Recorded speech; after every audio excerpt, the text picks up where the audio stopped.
ಮೂಡ ಮತ್ತು ವಾಲ್ಮೀಕಿ ವಿರುದ್ಧವಾಗಿ ನಡೀತಾ ಇರುವ ಪಾದಯಾತ್ರೆ 5ನೇ ದಿನಕ್ಕೆ ಕಾಲಿಟ್ಟಿದೆ. ಮಂಡ್ಯವನ್ನ ಪ್ರವೇಶ ಮಾಡಿದ್ದಾರೆ ವಿಜಯೇಂದ್ರ. ನಿಖಿಲ್ ಎಚ್.ಡಿ. ಕುಮಾರಸ್ವಾಮಿ ಅವರಿಗೆ ಮಂಡ್ಯದ ಜನತೆ ಭವ್ಯ ಸ್ವಾಗತವನ್ನ ಕೋರಿದ್ದಾರೆ.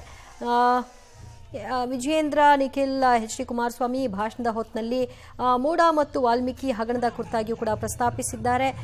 ವಾಗ್ದಾಳಿಯನ್ನು ನಡೆಸಿದ್ದಾರೆ. ಮುಖ್ಯಮಂತ್ರಿಗಳು ರಾಜೀನಾಮೆ ಕೊಡುವವರೆಗೂ ನಮ್ಮ ಹೋರಾಟ ಮುಂದುವರಿಯುತ್ತೆ ಅಂತ ಕೂಡ ಹೇಳಿದ್ದಾರೆ.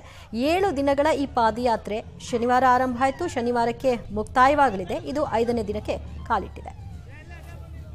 ನರೇಂದ್ರ ಮೋದಿಜಿ ಅವರ ಸಂಪುಟದಲ್ಲಿ ಬೃಹತ್ ಕೈಗಾರಿಕೆ ಹಾಗೂ ಉಕ್ಕು ಸಚಿವರಾಗಿ ಅವರ ಕಾರ್ಯವನ್ನ ನಿರ್ವಹಿಸಲಿಕ್ಕೆ ಮಂಡ್ಯ ಜಿಲ್ಲೆಯ ತಂದೆ ತಾಯಂದ್ರು ಮಾನ್ಯ ಕುಮಾರಣ್ಣ ದೊಡ್ಡ ಐತಿಹಾಸಿಕವಾದಂತಹ ಪ್ರಚಂಡ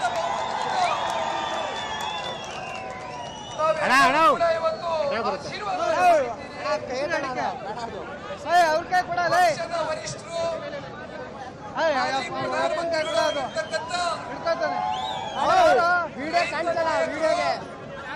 ಮುತ್ಸದ್ದಿಗಳು ನಮ್ಮೆಲ್ಲರ ಮಾರ್ಗದರ್ಶಕರಾಗಿರ್ತಕ್ಕಂಥ ಮಾನ್ಯ ದೇವೇಗೌಡರ ಸಾಹೇಬ್ರ ರೈತ ಪರ ಹೋರಾಟ, ರೈತ ಪರ ಚಿಂತನೆ